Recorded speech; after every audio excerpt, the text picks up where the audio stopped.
നമ്മുടെ ചക്ക സീസണിങ് എത്തിയില്ലേ.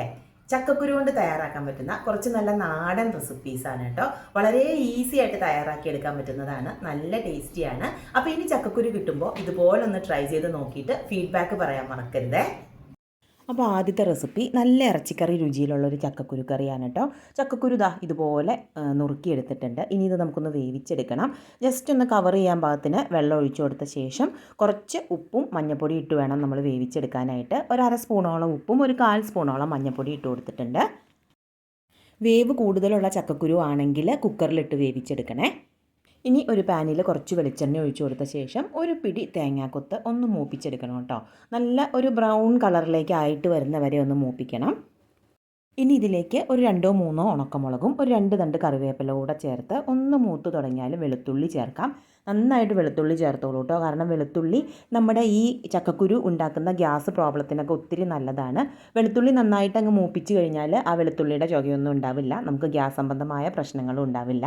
അതിൻ്റെ കൂടെ തന്നെ ഒരു 8-10 കുഞ്ഞുള്ളിയും ഒരു ചെറിയ സവോള അരിഞ്ഞതും ഉപ്പും ചേർത്ത് ഇതിൻ്റെ കളറ് നന്നായിട്ട് മാറി വരുന്നത് വരെ മൂപ്പിക്കണം. അതാണ് കേട്ടോ നമ്മുടെ ഈ കറിയുടെ ഒരു രുചി.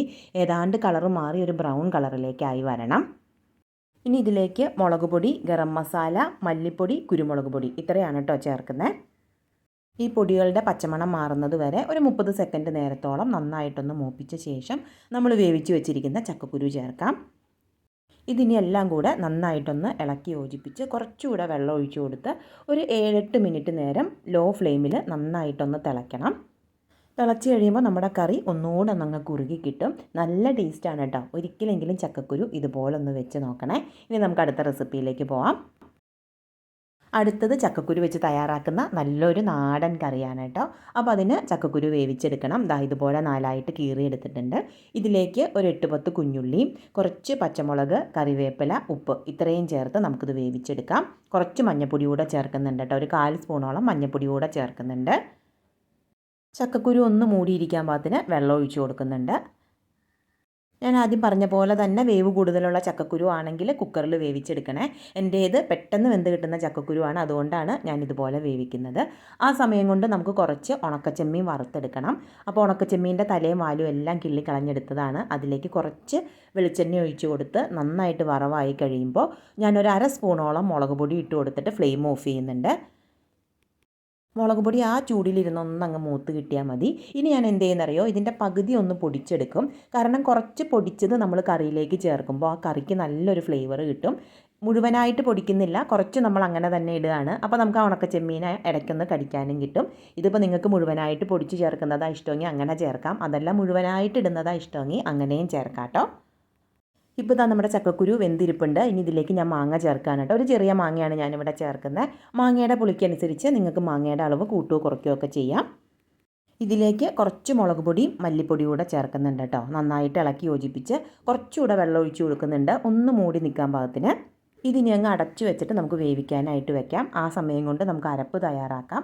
അരപ്പിനായിട്ട് തേങ്ങ എടുത്തിട്ടുണ്ട്. തേങ്ങയുടെ കൂടെ ഉപ്പും കുറച്ച് വെള്ളവും മാത്രം ചേർത്താണ് കേട്ടോ ഞാൻ അരയ്ക്കുന്നത്. ഇവിടെ ജീരകമോ കുഞ്ഞുള്ളിയോ അങ്ങനെ ഒന്നും തന്നെ ഞാൻ ചേർക്കുന്നില്ല. അപ്പോൾ നമ്മുടെ മാങ്ങയും ചക്കക്കുരും ഒക്കെ നന്നായിട്ട് വെന്തിരിപ്പുണ്ട്. ഇനി ഇതിലേക്ക് നമ്മൾ വറുത്ത് വെച്ചിരിക്കുന്ന ചെമ്മീനും അരച്ചു വെച്ചിരിക്കുന്ന അരപ്പും ചേർത്ത് കുറച്ചുകൂടെ വെള്ളം ഒഴിച്ചു കൊടുത്ത് നന്നായിട്ട് ഇളക്കി യോജിപ്പിച്ച ശേഷം വീണ്ടും ഒരു 2 മിനിറ്റ് നേരം കൂടെ ലോ ഫ്ലെയിമിൽ ഒന്ന് തിളപ്പിച്ചെടുക്കണം. നന്നായിട്ടൊന്ന് തിളച്ച് കിട്ടണം. ഇനി ഇതിലേക്ക് നമുക്ക് താളിപ്പൂടെ ചേർത്താൽ മതി. വെളിച്ചെണ്ണയിൽ കടുക് പൊട്ടിച്ച് കുറച്ച് കുഞ്ഞുള്ളി മൂപ്പിച്ച് ഉണക്കമുളകും കറിവേപ്പില ഇത്രയാണ് ഞാൻ താളിച്ച് ചേർക്കുന്നത്. സിമ്പിളായിട്ട് ഉണ്ടാക്കിയെടുക്കാൻ പറ്റുന്ന ഒരു ചക്കക്കുരു മാങ്ങ ഉണക്കച്ചെമ്മീൻ കറിയാണ് കേട്ടോ. അപ്പോൾ ഇതും ട്രൈ ചെയ്ത് നോക്കണേ. ഇനി അടുത്തത് ചക്കക്കുരു വെച്ച് തയ്യാറാക്കുന്ന ഒരു ലഡുവാണ് കേട്ടോ. വൈകുന്നേരമൊക്കെ ചായയുടെ കൂടെ കഴിക്കാൻ പറ്റുന്ന നല്ല ഹെൽത്തി ആയിട്ടുള്ള ഒരു പലഹാരമാണ്. അപ്പോൾ അതിനായിട്ട് ചക്കക്കുരു ഇതുപോലെ കനം കുറച്ച് നീട്ടത്തിൽ അരിഞ്ഞെടുത്തിട്ടുണ്ട് കേട്ടോ. ഇത് നമുക്കൊന്ന് വറുത്തെടുക്കണം. നല്ല ക്രിസ്പിയായി നല്ല ബ്രൗൺ കളർ ആവുന്നത് വരെ വറുത്തെടുക്കണം. എന്നാലാണ് അതിൻ്റെ ആ ഒരു പച്ച ചുക ഇല്ലാതിരിക്കുകയുള്ളൂ. നന്നായിട്ട് തന്നെ വറുത്തെടുക്കണേ. നന്നായിട്ട് വറുത്തെടുത്ത ശേഷം ഇത് മിക്സിയുടെ ജാറിലേക്ക് ഇട്ടിട്ട് തരിതരിപ്പായിട്ട് പൊടിച്ചെടുക്കണം. തീരെ ഫൈനായിട്ട് പൊടിക്കണം എന്നില്ല, കുറച്ച് തരിതരിപ്പായിട്ട് പൊടിച്ചെടുക്കാം. നമ്മുടെ റവയുടെയൊക്കെ ഒരു പരുവമില്ലേ, ആ ഒരു പരുവത്തിന് പൊടിച്ചെടുക്കാം. ഇനി ഇതിലേക്ക് നമുക്ക് കുറച്ച് കപ്പലണ്ടി വറുത്ത് പൊടിച്ചതും കൂടെ ചേർക്കാം കേട്ടോ. കൂടെ ഒരു കൈപ്പിടി അളവിന് തേങ്ങ ചിരകിയതും ഒരു 1/2 സ്പൂണോളം ഏലക്കാപ്പൊടിയും ചേർക്കുന്നുണ്ട്. ഇതിന് നന്നായിട്ടൊന്ന് ഇളക്കി യോജിപ്പിച്ച ശേഷം ശർക്കര പാനി ഒഴിച്ച് കുഴച്ചെടുത്താൽ മതി. ശർക്കര പാനി കുറേശ്ശെ ഒഴിച്ചു കൊടുത്ത് നമുക്ക് ഉണ്ട പിടിക്കാൻ കിട്ടുന്ന ആ ഒരു പരുവത്തിനുണ്ടല്ലോ, ആ ഒരു പരുവത്തിന് നമുക്ക് ഉരുട്ടിയെടുക്കാം.